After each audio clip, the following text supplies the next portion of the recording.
recently, the president issued an executive order that requires colleges and universities to be more transparent about admissions data, particularly around academic qualifications and race.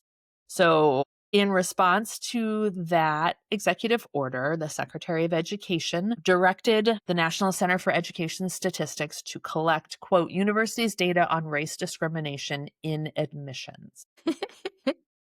And I just want to read this little bit.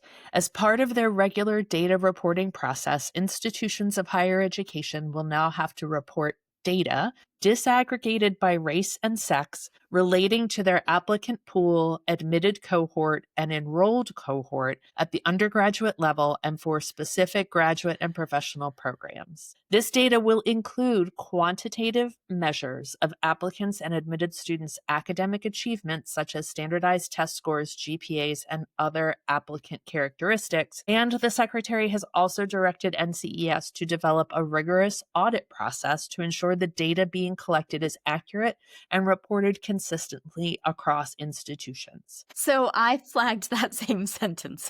I'm going to just lean real close to the microphone and say, nobody works at NCES anymore. So that's why I flagged it, because if they have been directed to develop a rigorous audit process, that means that they're going to have somebody do it for them, right? Yeah. Somebody is going to have to be contracted. Correct. To do this. Correct. What do we all think that means? So please, to our producers, keep all of my sighs in while Erin was reading that language, because the reality is most of this data has already been collected. Y'all have this. It's part of the common data sets, but the common data sets haven't been encouraged for the past few months. So this data exists. The difference is now there's nobody there, because y'all laid them off, to actually do anything with it. So help me understand and balance what your goals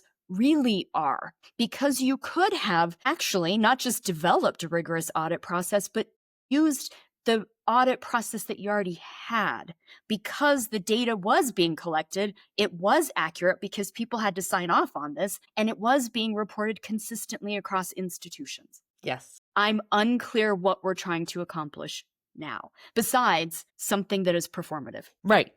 Well, and it sort of goes back to the conversation when these cuts at Department of Ed and other agencies were initially announced. It's simply breaking it with no regard for how the system actually works and could be shifted to pursue the president's policy goals. They just wanted to fire people. This would be a perfect item for someone to email to DOJ to look into, because now the development of a rigorous audit process is going to be expensive. This would be waste. This would be the swamp. And it would not be quick.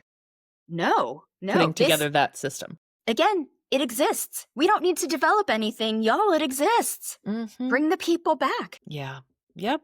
I always say, and you know this, whenever there is a review, whenever there is a new process, ask what the charge to that group is, because you're going to very quickly understand what they actually want to get out of the process.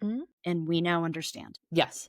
And this brings us back to questions that we had last season, which still haven't been answered, in terms of what is going to happen with all kinds of data that was previously collected by NCES to feed the iPads machine and feed College Navigator and feed a lot of other tools that our students and parents are using on some level to assess the institutions they are considering enrolling in. And this is all broken. It's going to take decades to get back to where we were. I'm about to ask or suggest something that I know nobody's going to follow up on, but if we truly are talking about disaggregating data specific to diversity, this would be an ideal time for us truly to do that.